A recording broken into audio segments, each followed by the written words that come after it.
A insurreição nacional de 18 de janeiro de 1934 resultou de um longo processo de luta social e sindical pela melhoria das condições de vida da classe trabalhadora. Surgiu como um movimento nacional de contestação à ofensiva corporativa contra os sindicatos livres, por força do recém-publicado Estatuto do Trabalho Nacional de Organização dos Sindicatos Nacionais, em setembro de 1933, pelo Estado Novo.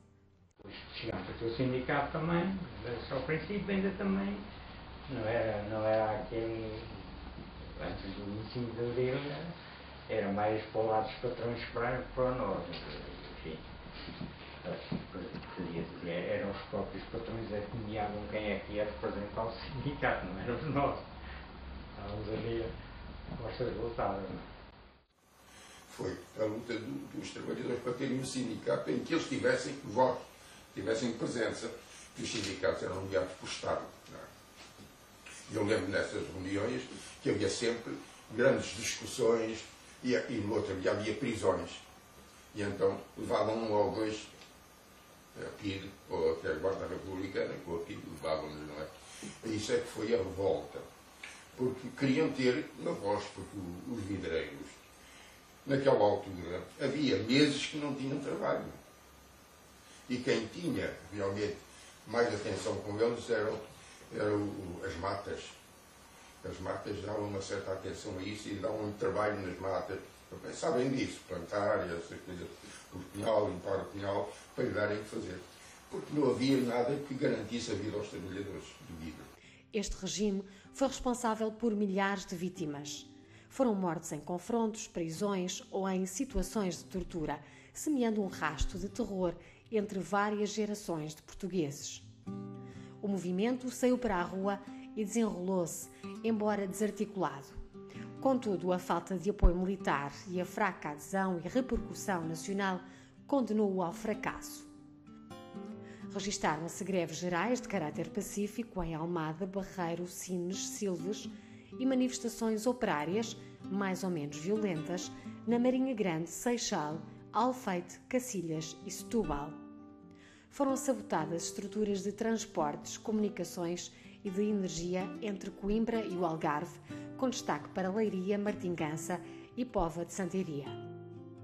Registaram-se confrontos armados com forças policiais em Lisboa e Marinha Grande, onde o movimento atingiu grandes repercussões. Porque o 18 de janeiro deu-se, não era sempre só aqui, era para ser no Barreiro, sabe disso, não é? E teve-se conhecimento que os outros não iam naquela altura, mas a Marinha avançou na mesma. Sabendo que existiu, avançou na mesma. Foi para a luta. Podia ter dado mortes ou feridos. Houve 2 feridos, um com um tiro na perna e um guarda republicano, quando veio ao portão, deu uma chumbada. Foi os únicos feridos que houve. Era o voltou que um dia a fugir, o exército, o soldado, apanhou uma perna. Nas 3 primeiras décadas do século XX, a Marinha Grande viveu, em períodos alternados, uma grave situação de crise económica e social. Houve períodos de falta de trabalho, fome e doença que levaram ao descontentamento do seu operariado. A presença de um forte associativismo entre a comunidade marinhense, em particular junto do operariado vidreiro, terá sido determinante na consciencialização dos valores sociais em causa e no surgimento das várias associações de classes operárias. Quando, em finais de 1933, se iniciaram os preparativos da insurreição e greve geral nacional do dia 18 de janeiro de 1934, o Centro Industrial Vidreiro da Marinha Grande não ficou de fora. Em articulação com as organizações sindicais nacionais, o movimento foi liderado por José Gregório, Teutónio Martins, Manuel Baridó, António Guerra, Pedro Amarante Mendes, Miguel Henrique e Manuel Esteves de Carvalho. Entre a meia-noite e as 2 da manhã do dia 18 de janeiro de 1934, vários operários da Marinha Grande, na sua maioria vidreiros, reuniram-se em Casal Galego. Estavam munidos de ferramentas para corte de árvores e vias de comunicação, de espingardas, revólveres, pistolas e bombas. Organizaram-se em brigadas e receberam instruções por parte dos dirigentes do movimento. Cortaram as estradas de acesso à Marinha Grande e a via férrea. Ocuparam a estação dos Correios e Telégrafos e o posto da GNR, com a consequente rendição e desarmamento dos soldados da Guarda Republicana e distribuição de armas pelos revoltosos. Foram assim criadas condições para que se pudesse realizar a paralisação geral do trabalho na manhã do dia 18 de janeiro. São coisas que não esquecem, não é? Porque uma agitação daquelas era importante. Eu lembro que, quando começou, a volta de 1 hora ou pela noite, começamos a ouvir tiros, caçadeiros, e está claro, e víamos as balas, ouvíamos, e iluminava as balas da Guarda Republicana, marcavam numa casa, na cantaria, e iluminava. O meu pai dizia, deita-se no chão, e deitámos no chão, porque o ataque à Guarda Republicana foi feito do meu terreno, do meu quintal. Lá está um muro que até ao fundo ali é que atacaram a Guarda Republicana. E então havia uma voz que se ouvia sempre, continuamente. Arrendam-se, nós não queremos sangue. E era um dos revoltosos, mais tarde, tipo assim, comigo foi marinheiro. Agora não me lembro o nome dele, o nome dele. E era sempre a voz que ouvia, arrendam-se, nós não queremos sangue. Porquê? Porque a Guarda Republicana não podia fazer nada. Estava ali, eram meia dúzia de soldados, não é? E tinham da resinagem em cima, tinham o ataque. E tinham o letal no meu quintal. Foi uma revolta armada. Não foi uma revolta a brincar, foi uma revolta armada. Tem que ser com espingarda, não é? Mas é que está claro, eu sei que no meu quintal, depois ouvi ainda alguns a fugir, a saltar quando foi aquilo tudo, não é? A gente estava nos vidros das janelas e tal, e via-se que era essa figura vinha de vez em quando bater à minha porta, que ele tinha uma loja tipo taberna em frente da minha casa.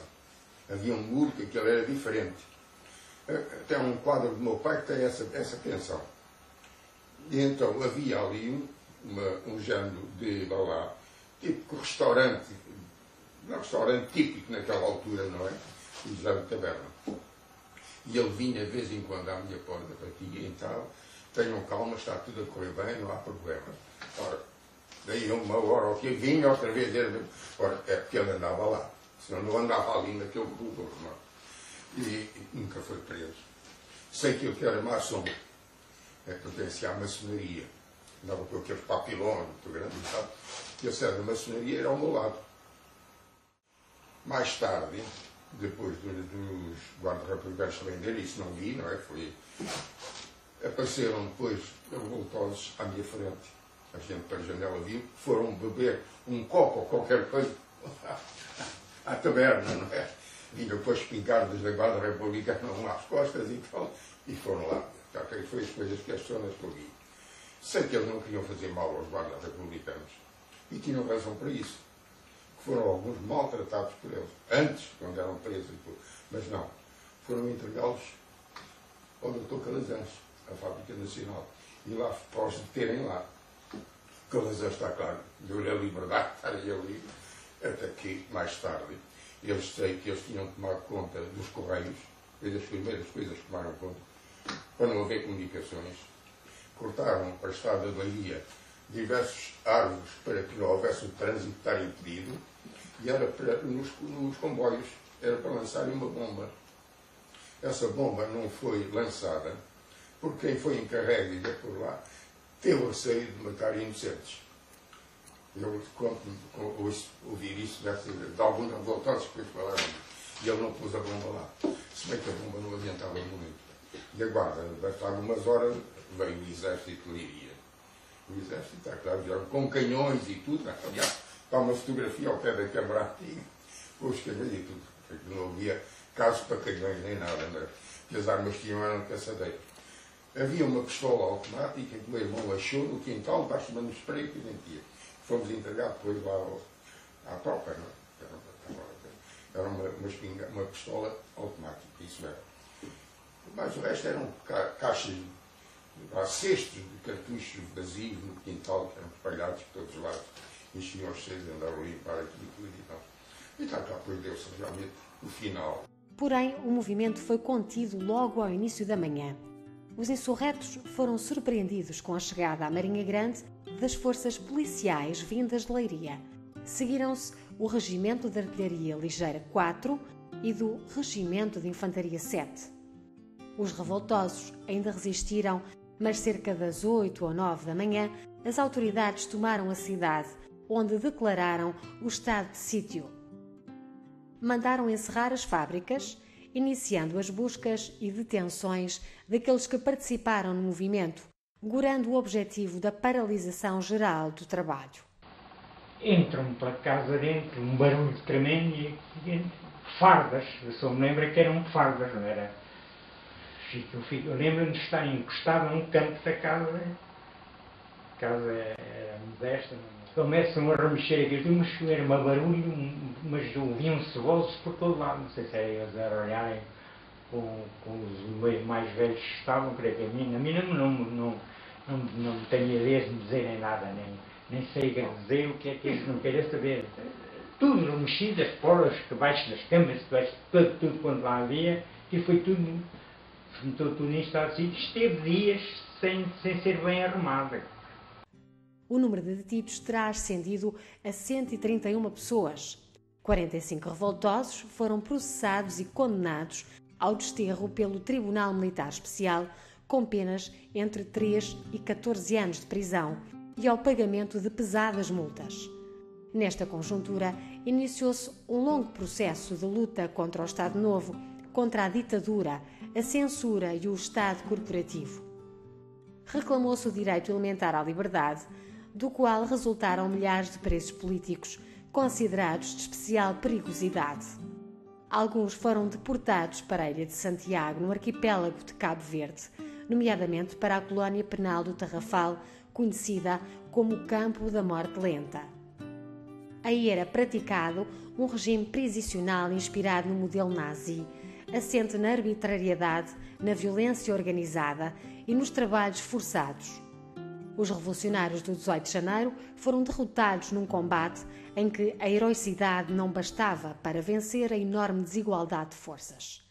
Quer dizer, naquela altura, a Marinha era um ponto revoltoso que lhe dava um nome de perigo para virem para cá. Aquilo é perigoso e tal, mas não, as pessoas davam-se para que toda a gente eram tratados por problemas. Não houve problemas nenhum. Como muitas vezes aconteceu na história, foi do amargo da derrota que o movimento operário revolucionário extraiu as lições para melhorar a sua organização e elevar a sua capacidade de luta. Assinalar o 18 de janeiro é também prestar a devida homenagem aos revolucionários dessa gloriosa jornada e à causa da liberdade, e cujos nomes permanecerão na memória do povo marinhense. A Marinha subiu muito depois do 18 de janeiro, porque havia ainda um interesse ao Estado de acabar com o ciclo revoltoso cá na Marinha. Não se esqueçam de lutar quando acharem que devem lutar, não deixarem lutar, porque se não lutarem, não vamos a lado nenhum.